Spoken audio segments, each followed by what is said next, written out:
Hello everyone. Let's quickly walk through our AI data platform, data engineering science warehouse platform or BI platform. So you can always build your data lake house or warehouse and build analytical BI tool, and also you can build some machine learning models using the workbench data science work. You can build agents with the drag and drop facility or code or no code basis. Can do full code if you want, right? So you can build agents, agentic as well. It also have the vector databases, so you can agentic, and or if you're aiming for AI, and this is the platform to go.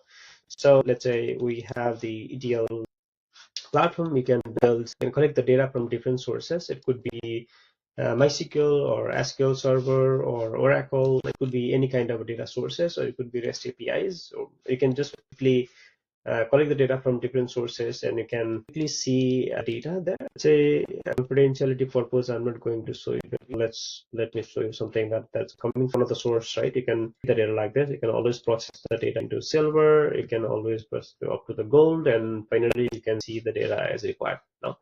So once you have this data, you can always create dashboards and charts as required. It can be shared across different departments or different, so yeah, you can create the charts, you can create dashboards, and you can share this dashboard to the organization. So that's more of the BI flow. You can always create the AI and machine learning. If your team loves the Jupyter Notebook, it's quickly launchable and it has connection to all the data sources. Let's say our S3 lake, data lake, or data warehouse. They can connect the data and they can build some machine learning model. They can do EDA using pandas, or they can use libraries, fighters, or TensorFlow, and so on. They can build a machine learning model. They can experiment. You can and solve the model. So, and also it has, so your team is more of a coder, or then they can go with the notebook and write the code. If they are more low coder, they can always build the models using DBT. If your team is already familiar, you're familiar with the SQL query, then writing DBT is a piece of cake. Like it's super easy. You can always build the models so they can launch it, and the models can be drawn quickly using the orchestration engine. So the DAC can be built and you can run in a custom schedule. So all the processes can be.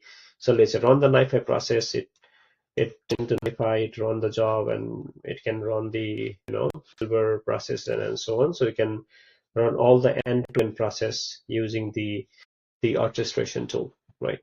So you can also build agents using drag and drop facility.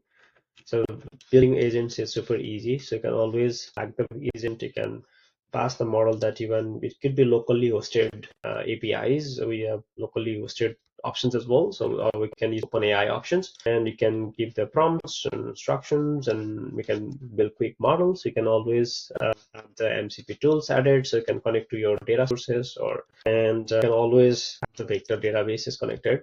So we already have inbuilt vector databases to this platform called Melbus. Can build agents or RAG models super easy. So that's more out of AI and so on. So let's say you have all the data and you want to see what data you have. You can always source using the metadata platform. So it has got all the data, all the catalogs, all the dashboards, and then so on. So you can always source what you have.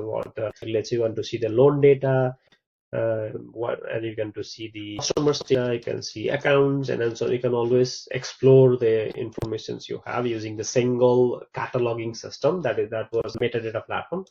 And you can also set up the data quality checks. For example, you want some emails should not be nulls, or your data points should not be nulls, and you want some quality checks to be done before you do the campaign. Let's say you can always set these one, and it will send you incident report what's happening around.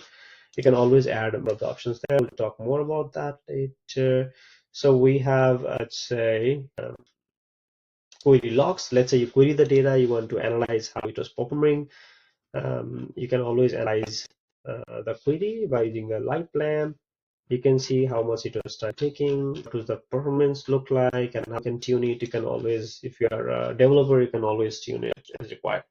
And this platform is well governed, and the platform is ISO certified to 7001 2022. So you can always manage the roles and read the policies, and you can set who can access what. let's say specific branch managers can only access certain branch data, then you can always set the branches and it. So the login is single sign-on. If you have your organizational Active Directory account, you can always have the same credentials to log in this platform. So it means you can sync the credentials from your Active Directory or your organizational system. So all the platforms are deployed in distributed architecture, in Kubernetes environment, in microservice architecture. So it's easy to manage, it's easy to monitor. So you can always see how the systems are performing, how your platforms are working, like CPU utilization, memory utilization. You can always analyze the platform easily and its components. So it has all the features to manage those pods and applications and so on. So that's all. So we'll definitely happy to go with the further deeper dive explanation of the platform. Hey, one of the exciting feature of version 2.0 is, let's say being a data analyst, I would like to run some queries and to analyze the data, but I don't know where the table is, how to write, or where to write the code, how to use the table, and so on. But the interesting thing is I can go and ask Assistant, the generative AI. This is one of the agent that we built, and it's embedded within the platform. So I can ask questions, either existing suggested questions, or I can ask my own questions. Let's say, give me a list of customer who doesn't have mobile banking. When I ask this question, AI will generate the SQL for me using this CDP table and using the flag. So the database is coming from here, and